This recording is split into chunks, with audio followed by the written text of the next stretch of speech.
One thing I will say is Juju has been a significant disappointment, and I think it is the knee, because looking like he had 1,000 yards last year. You could say it's Patrick Mahomes. I don't care who's throwing you the ball. He had 1,000 yards last season. Before camp, I was expecting, okay, he's going to be a yak guy. He's going to be a chain mover. If they flex him out, he's shown that he can win some one-on-one matchups with the back shoulder fades like we see from Hopkins. In camp, I lowered those expectations because it was like, all right, he's not catching a lot of passes. And when he does, it's usually over the middle, short stuff. Like, all right, manage expectations for Juju. I get it. At least he'll be a consistent, reliable, chain-moving kind of guy. The CLNS Media Network is powered by FanDuel. Sign up at FanDuel.com/Boston and get in on the action with $200 in bonus bets guaranteed. When you place a $5 bet, that's $200 in bonus bets, win or lose. But what we're seeing now is like he doesn't really contribute consistently in any facet of the game.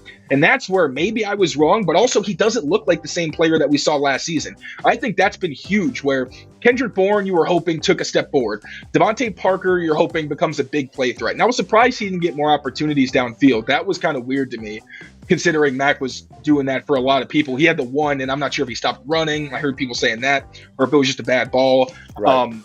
But yeah, I think it's your veterans are disappointing. Devontae Parker was their best deep play threat, and he hasn't done any of that. Kendrick Bourne has flashed so many times that he can make, crazy plays downfield. He hasn't done that consistently, or in the past couple weeks, really.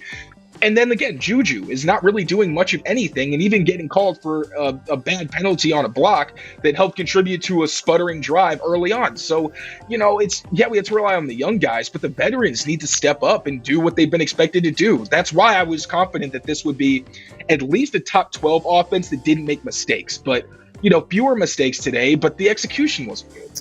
Let me ask you this. Where would you, on a scale of 1 to 10, where was your optimism level after the Eagles game, after the Dolphins game, and after this game? Is this the lowest you've felt about this team? For sure. Yeah. It's mixed. And the it's offensive line weird, makes me right? feel a lot better. Yeah, it's Someone weird. in the chat called this a moral loss. You got your moral victory. It's the opposite. It's spot on. And again, I see somebody else saying in the chat, well, guys, they moved the ball enough to win. That's all you need to do against the team. Sure, but you gave the Jets the ball back 3 times with a chance to win the game, in the fourth quarter. That's not great. Like, you couldn't even get first downs to ice the game, let alone put the points on to create separation. Ever wish you could navigate the betting field with the confidence of a pro? Enter Odds Are. They're not a sports book, but they're the sports betting advisor you've always needed. It's like having a playbook for smarter bets right in your pocket. I've been absolutely loving the experience, and I think you will too. Especially since Patriots Press Pass listeners get a 30-day free trial. Elevate your game day and join the smart betting revolution. Go get it at oddsr.com/presspass. That's oddsr.com/presspass.